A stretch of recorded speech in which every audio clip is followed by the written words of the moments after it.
episode 87, and so this episode we're going to talk about games that we're all looking forward to in 2018. I'm not looking forward to anything. Not looking. I love nothing. I'm going to start with handing the mic thing off to Dante here, because we're going to talk about Far Cry 5. Yes, this is the first game that we'll talk about. It's a huge departure for Far Cry as far as setting goes. It's going to be in America, and it's set in like the Montana, North Dakota area. So it's in that like big sky style setting. So it's getting away from the jungles and things like that they normally have.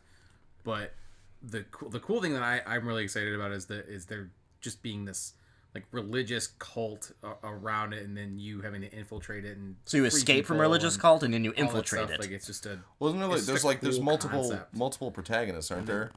That's what it looks like, and then there's the multiplayer. You can join a game and help people do missions and that's things like cool. that. So that's cool. It's got a lot of cool stuff. A lot of people love 3, and a lot of it's because of the characters and the story and things like that. And Voss was such a cool he was cool villain.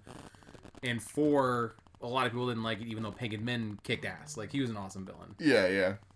But it was samey. Like it was very. Well, samey. that's the thing. Like, I can at least give Ubisoft credit for trying to keep it fresh, like doing different things with the same formula. Like, for example, the incredibly excellent Blood Dragon. Yeah, it wasn't a very long game, but it was super corny on purpose and super fun. And like people don't know it's like the retro style. It was. Yeah, it was a very like 80s retro future kind of.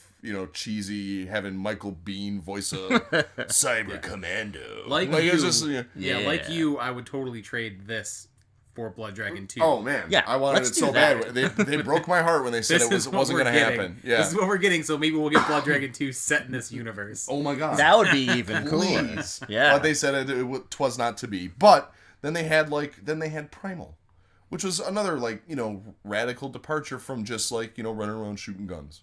Yeah, so they try different things to keep it fresh. And 5 is I agree wholeheartedly. I love the setting. The setting's real cool.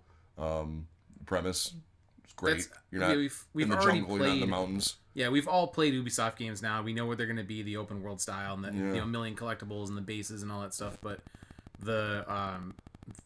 the way that they're going about it, this seems like it's going to be a lot of fun. And they delayed it last minute again to give it some more polish. So hopefully we don't end up with like a some half finished game again. Yeah, but yeah. I don't think we will. I think it'll hopefully turn out to be a lot better. The next one, at least on my list, is Red Dead Redemption 2. Hells yeah. Yeah. It's been a long time since we played that game. I think that was on the 360. Yeah, 360 and PS3. Yeah, it was cool. I liked it. It was like the Wild West, Oh, you refused to play it? I never played it. Are you serious? What? I never played it. The Grand Theft Auto of Wild West you didn't play? I'm getting up and giving him my copy right now. What? I don't... What? Why the fuck? You need to play it, dude. It's a fun game. Well, I don't have ideological differences with it. I just never. It's like my backlog. It's just one of the ones I've never. It's got worth to. playing. Eddie, it really is fun. Eddie, remember when you listened to me about The Last of Us and finally played The Last of Us? What happened then? Well, I loved it and it was an incredible experience. But like I said, I just didn't get around to it. That's why I don't buy games until I know I'm going to play them. Because, but this one just kind of fell off. We have a live transaction going on. That's my. It's the last generation of games. It's BioShock and this. Yeah, for really? sure. I agree. I am on board. I think one of my favorite parts in the game was when you can tie the woman up, hook her up, and put her on the railroad tracks, and just walk away. It's like this black hat. Yeah, just black hat cowboy back in the day. Oh my gosh. Toit. It was definitely a fun game though. So yeah, part 2 is gonna be great.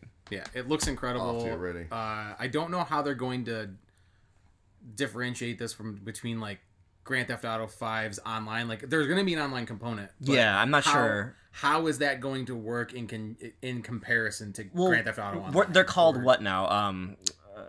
Not missions or something like that, but I forget. I haven't played the online. Posse missions. Yeah, maybe they'll make it more cowboyish, roundups or something like that, online. Yeah, online roundups.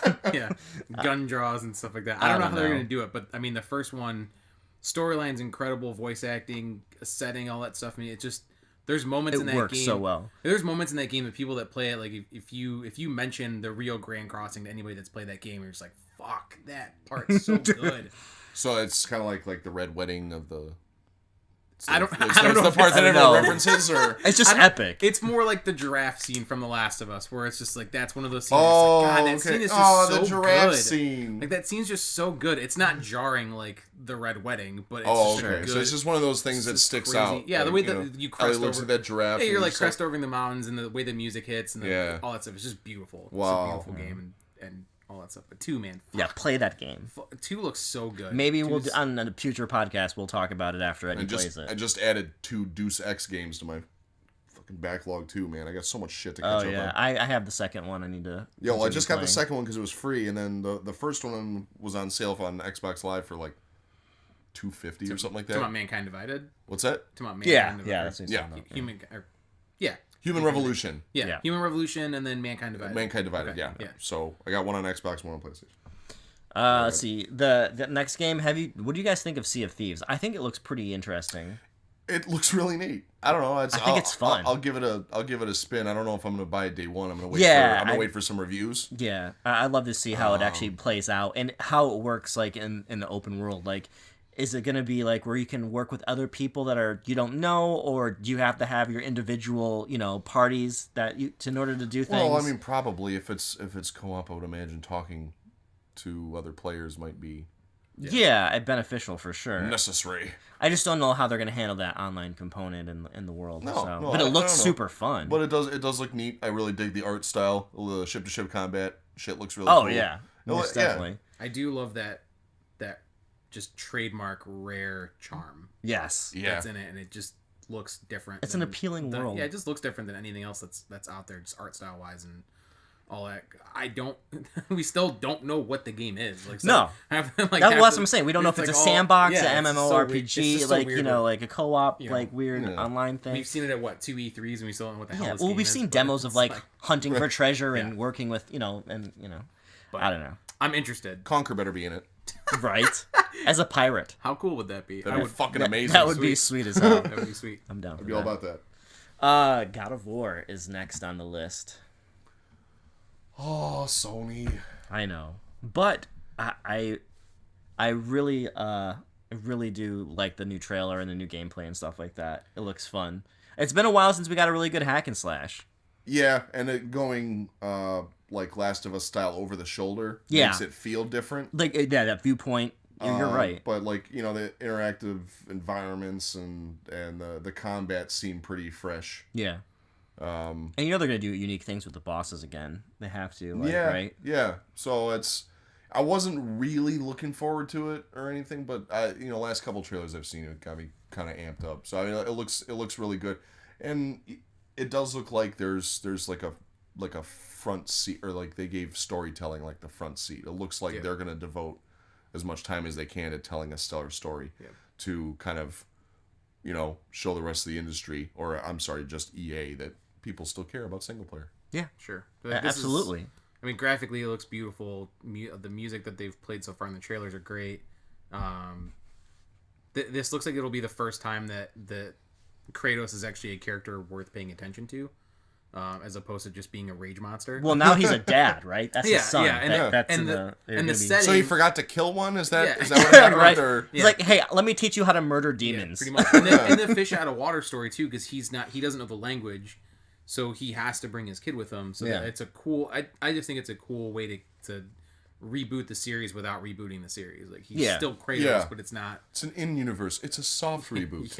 In Norse mythology instead of Greek mythology. Sure. And they gave him a beard, so that's cool. Well, of course. We like beards. Yeah, beards.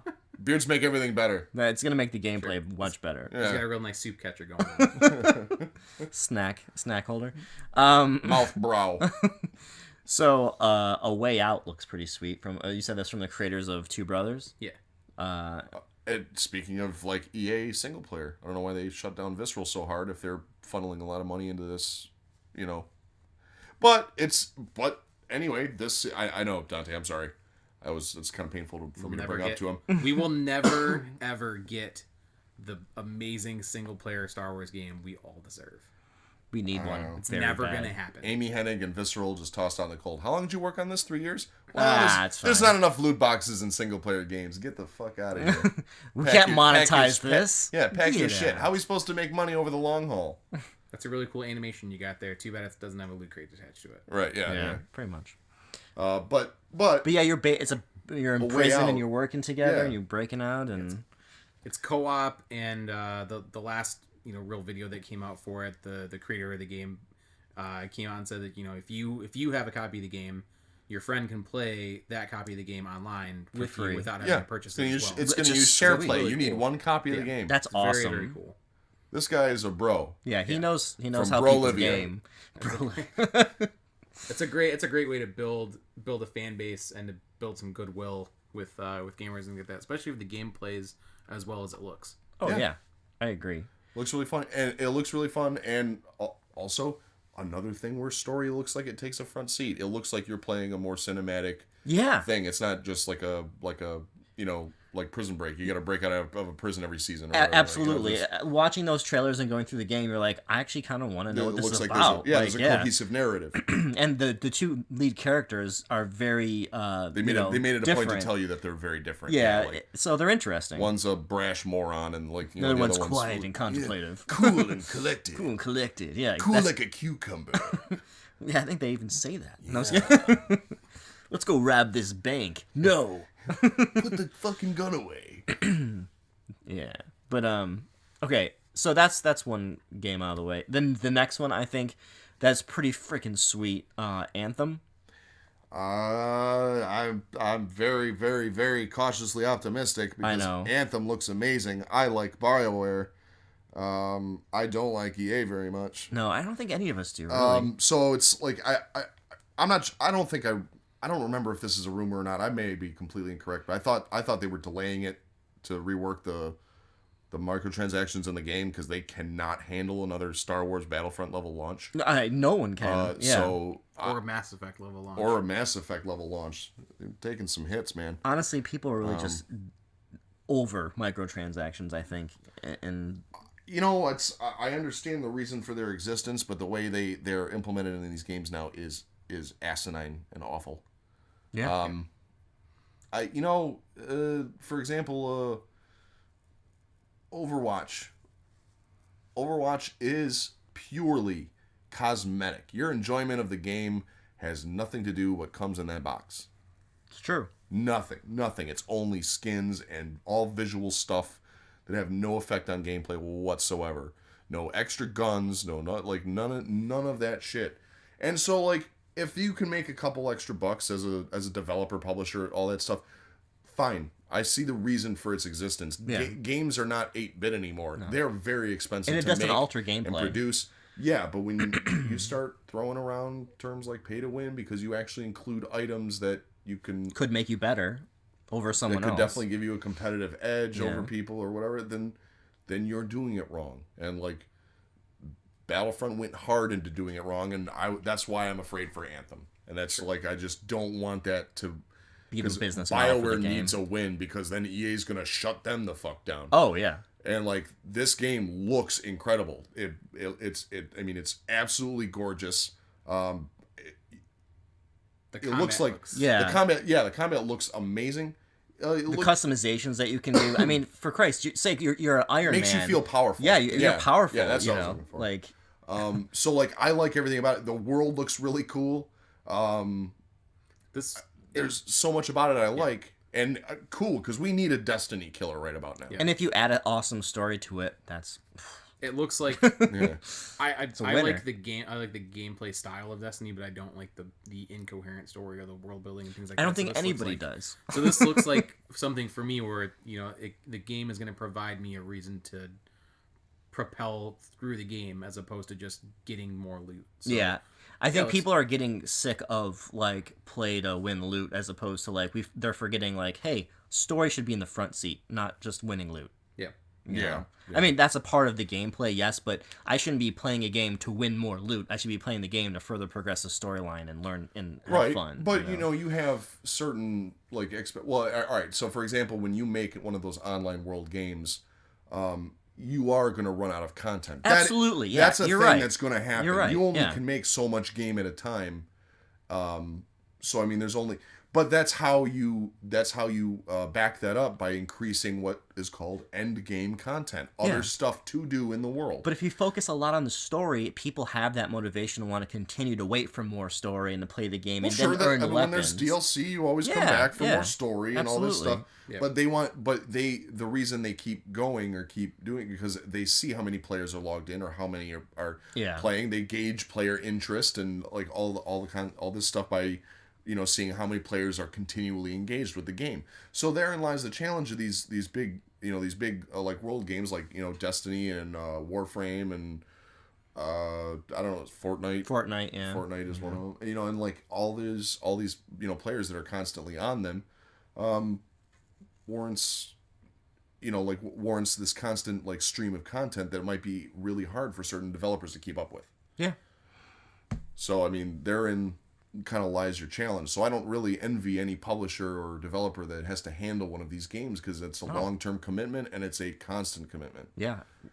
Like Bungie cannot keep out of trouble. Like the thing the other day, they launched another faction rally and they secretly like throttled some stuff so you couldn't farm certain things for your faction. Garbage. And they didn't say anything. You have to say things to people. You have to be transparent with your player base that's so actively because they're going to find out and make you look like an asshole again. Or even just stop playing again until you fix it. Well, people keep playing it, and I'm one of those idiots. So it's like I only play it for 10, 15 minutes at a time now. But instead of like hours, like we would hardcore rally it for like 6 hours at a time. Yeah, we'd farm tokens for like 6 hours. Yeah, but it's like But I mean, like, so that's what it is. Like, by the end of Destiny 1, you had all this extra end game stuff you were always coming back to. You had quests of varying difficulties, so something always kind of kept you plugging away. Destiny 2 has none of that. Well, either way, Anthem looks like it's going to be great, and hopefully they learn from those type of mistakes. Yeah. So I mean, if there's going to be story that runs out, and as long as they have an appropriate amount of end game and they handle their microtransactions well, then there's gonna be it's gonna be a fantastic game, and that'll definitely pull me away from Destiny. Agreed. Me too. Next game on the list, Spider-Man. You stole my heart. I feel like we need more Marvel games. We don't have any. Like, that's my point. We don't need more. We have like 17 premium ones on your phone. Yeah. Why are you asking me if I want more of nothing? Yeah. Like, we need a game. Like, this is... Well, Marvel Strike Force is coming, but you won't be playing it. I'm not going to play it because it's not fun. But this game looks amazing. This is the way Insomniac's making this.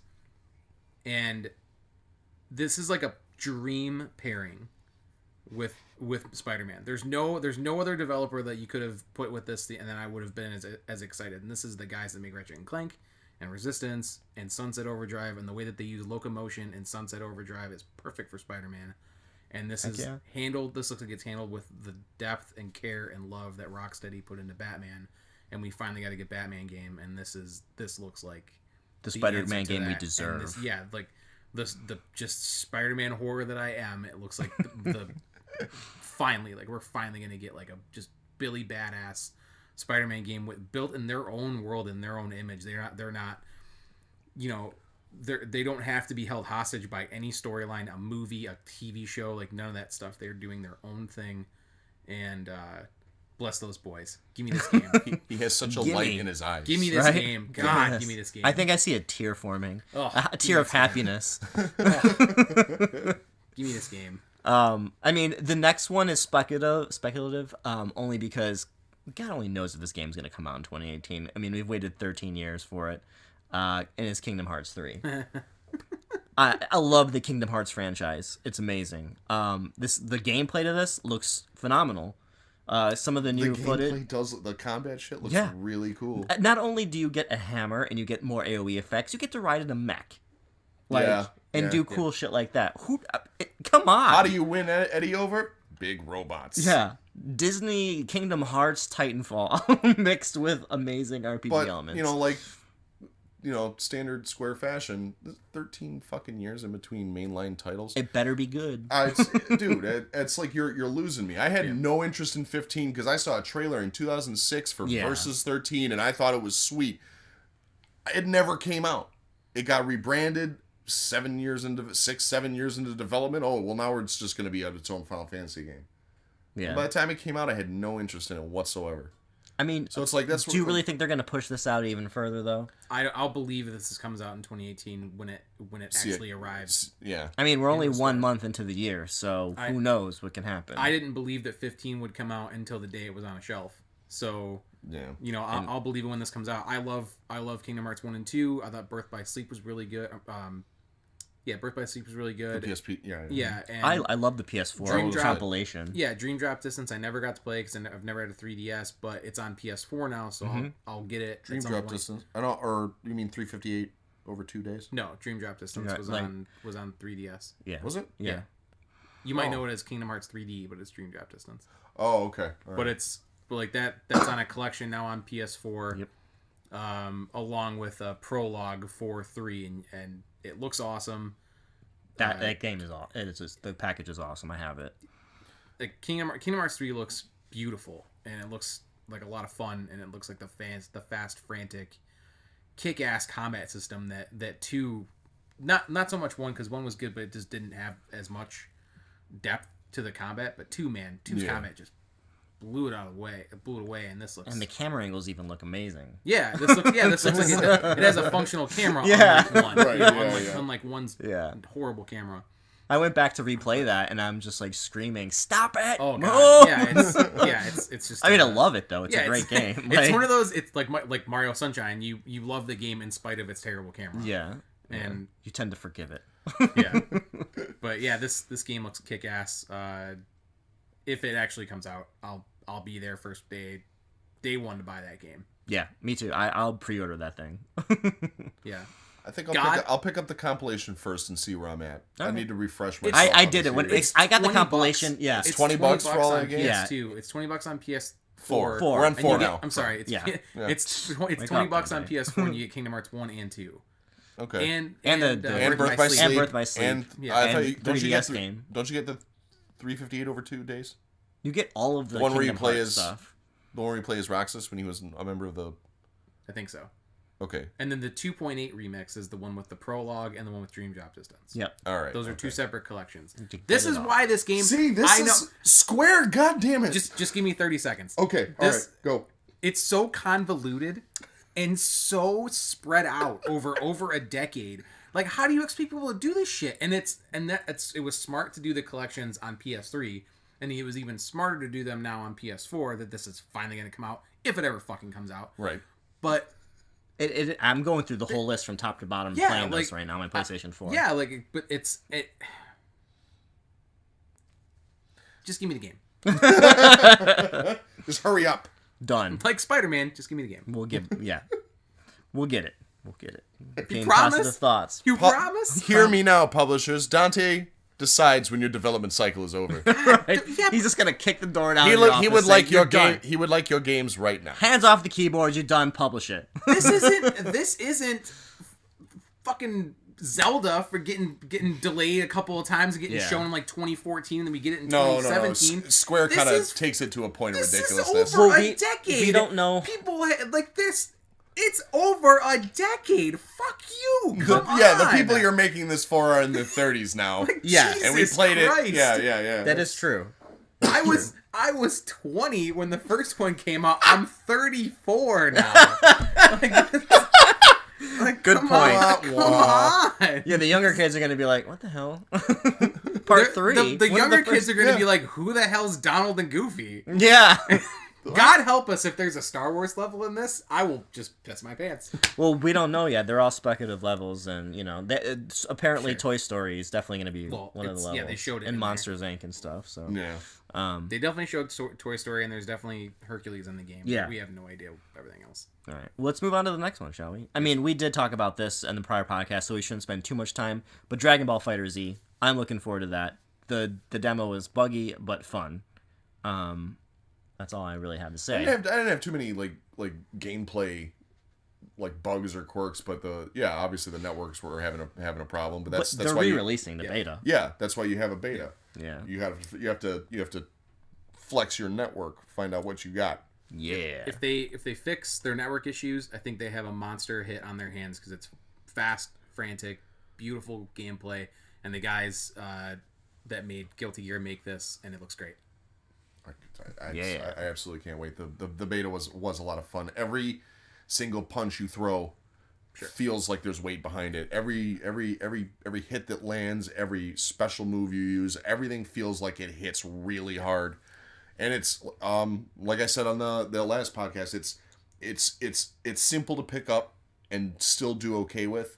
It's very complicated to make, and it's just like BlazBlue and Guilty Gear to where there's such a wealth of different kinds of moves, techniques, parries, cancels, all kinds of stuff that make it like a competitive fighter instead of like, not that the Budokai games were bad by any sense of the word, but this is going to make them look bad by every sense of the word.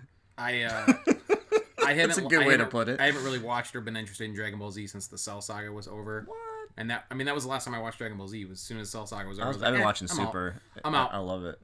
Even I'm stoked to play this, and I haven't. I haven't. Like I said. What about the Buu Saga? Didn't you like? Why did you just decide you were done? I watched the Cell Saga was over, and it took I did the same thing. Long. I haven't seen the entire Buu Saga. It's so I watched it all the way through till the Cell Saga was over, and it just takes so long to do anything. With all this stuff, and then the Buu Saga started. I'm like, I don't care anymore, and just hey man, I'm gonna need 7 episodes to power up and shit. Yeah. I mean, I was I don't know, 14, 15, 16 when that was going on, and I think I was done with it. So after did you watch the other movies? Did you know who Beerus is and stuff like that? I know nothing. Oh, okay. I have no idea. Another new stuff. There's some jackal looking guy, and then some mime looking dude. I don't know who any of these people are. Okay. I know Frieza. I know Trunks. I know the androids. Gohan looks like a badass. That's my boy. All right. Well, yeah. I'll tell you what to watch. We'll get you caught up. All right. The next one, Dante, is your favorite game right here. You can rant about it. So, Ni no Kuni 2. No. Yeah, the Revenant Kingdom. If you like the Studio Ghibli movies, if you like RPGs, this is a match made in heaven for you. Part 1 is a top 10 RPG for me all time. It is just beautiful hand-drawn in graphics. Level 5 makes this. Level 5 makes nothing but great games. Heck yeah. Look at Dark Cloud. Look at Rogue Galaxy. Look at the Professor Layton games. These guys are great. Dragon Quest 8, I mean, these guys are they're awesome, and they're going to continue to be awesome. And the battle system looks better. The story looks cool. You don't have to have played 1 at all to play this one. I like it's not, that. Thank God. Thank God. Yeah, it's not connected. Yawn. It's not big, totally connected to it or anything like that. And if they're smart, and I really hope they do this, they either re-release 1 or they include 1 as a like a bundle, as a pre-order, a bundle. Yeah, or day 1 bonus for buying it, much like Stick of Truth came with. Oh yeah, that'd be sweet. So do something like that to get people because a lot of people didn't play the first one, didn't play 1 because it was kind of towards the end of PS3 and things like that. But it whatever, play this game, it's great. If you like RPGs, you like Studio Ghibli, this is peanut butter and jelly. Right. This is for you. We have 2 games left to talk about, and one of them is Blade Runner-ish. Announced during E3. Was it the last night? Yeah. And it looks cool. It's like an 8-bit. It looks like artistic Blade Runner world style. Yeah, it looks like a cross between like Blade Runner and Flashback. Yeah. That old game, the US Gold game that got remade for 360 and all that. Yeah. Yeah. The music even sounds like. Just that real weird cyberpunky kind of. Yeah, it's made by Odd Tales. It looks cool. They announced it's an Xbox exclusive. One of the few. One of the only. Yeah, but it satisfies that itch. It looks like it's gonna have a good story, and it's futuristic but retro at the same time. A lot of bright, colorful. Backdrops and sceneries, and I don't know. It was one of those games that stood there's so many games that came out at E3, and that was one of those games that instantly stood out, even though it's just it's a quote unquote just an indie game, but just that art style, man, it just gets under your skin. Looks cool. Very much into it. Sweet. Very looking forward to it. Oh, it looks like it might even be on Steam as well. Oh, okay. Yeah. That was just gonna be cool. The last one is a Dante game. That's like a Dante game. It's not a Dante game. It's an everyone game. Okay, fine. I forget the name, but it's a Castlevania. Bloodstained. Bloodstained. There you go. Ritual of the Night. Ritual of the Night. Yeah, it looks cool. The graphics are smooth on this. Yeah, it's a Metroidvania. It was a Kickstarter, correct? Run by Koji Igarashi, the gentleman who spearheaded the Metroidvania original. Yeah, like he was he involved with Castlevania before Symphony of the Night, or was that when he? I think that's when he took over. That's when he took over the franchise, which is a great game, by the way. Which is an incredible game. I love Castlevania. It created a whole subgenre of video games. Yeah, that's kind of a big deal. Yeah. If by chance you never played Symphony of the Night and you own an Xbox One, you can download it on Xbox One. For mere dollars. Yeah, I can't recommend that game enough. It was one of those games that completely redefined a genre and spawned 4, 5, 6 sequels that were all great. Like all those GBA, all those Game Boy Advance and like DS ones, they were DS incredible. Ones, yeah, they're just really, really well made. You know, the Metroidvania games are it's a genre because of this game and because of Super Metroid. Yeah, like those two games created a genre because of how great they were, and you have games like Ori to thank for that. Yeah. Are there any Switch games or exclusive Nintendo games that are on our 2018 list before we close it off? The only I really want to play the Mario Tennis game. Definitely Camelot. I love me some Mario Tennis. Yeah, I mean this is gonna have a story mode and that kind of stuff, and it's similar to the GBA Mario Tennis game as opposed to the shit show Mario Tennis game that was on. Wasn't that more of an RPG though? Yeah. But it's that you're doing all the tennis stuff, and it's not going to be those. like. I like that too. Yeah, they're fun. I love that. As soon as they're done with this, they need to make Mario Golf just like this. Oh gosh, I love the Mario. I'll be so happy. That'd be awesome. That was so much fun. And it'll be happy days are here again. Yeah. All right. So to close out, each of us pick one game that you may or you don't have confirmation that it's coming out in 2018, but you really hope it does.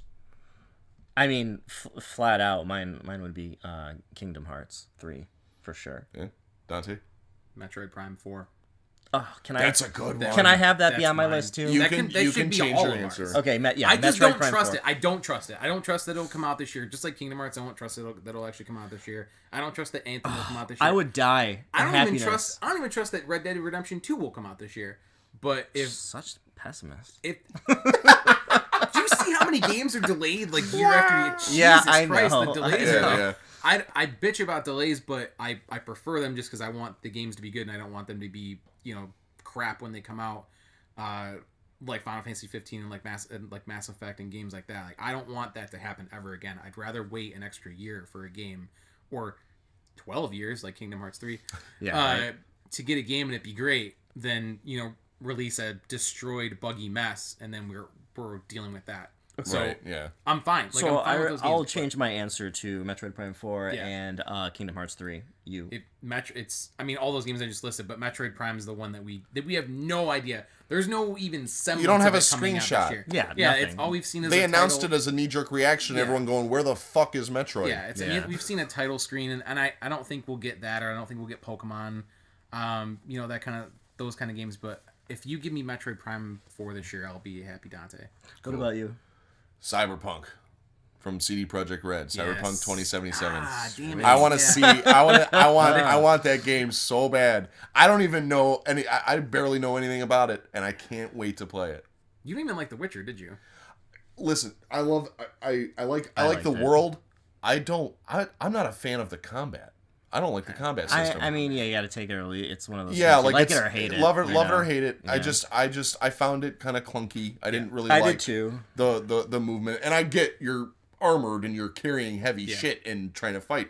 I get it. I love the world and the story. It's just not my bag. So I don't shit on The Witcher. I know it's an incredible story and it's in that middle ground. It's not slow like Demon Souls or Dark Souls, and it's not fast like God of War. But it's in the middle. And it took me hours really to figure out the combat and really get into it because you have magic and swords and parries and dodges and all that stuff. Like, it took a while to get used to it, but yeah, I get it. If you're only putting an hour into that game, you're like, this is trash. Right. There's way more. But that tweet, best troll tweet ever. What's that? The Cyberpunk Twitter account just put it. Oh just yeah. The Twitter account's dormant for years and just puts a tweet out that just says beep. And Twitter like, just goes insane. They just lost their shit. I was like, insane. It lives. It lives. Yeah. I think we're gonna close it off with that though. What right? a great way to just troll. I know. God. That's how you keep. That's how you run a brand. You keep them interested. You just do little weird shit like that. You do. It needs to happen. It's like that. Six characters was like 70,000 retweets or whatever the hell that was. Whatever. Oh, I know. Like, that's how you keep people engaged. It's like for the new Cloverfield movie. They just did a thing on the old Tagarada website, like a viral thing. It's just like that's just how you keep people engaged with it. Okay. So I can't wait. 2017 was one of the best years ever, and it looks like 2018 is gonna be really good too. Yeah, let's hope it is at least. Everything on this list was delayed to 2019. Everything. All right. Let us know what you think, what your favorite games are in the comments below. And thanks for listening. Until next time. See ya. Bye. Bye, guys. Bye.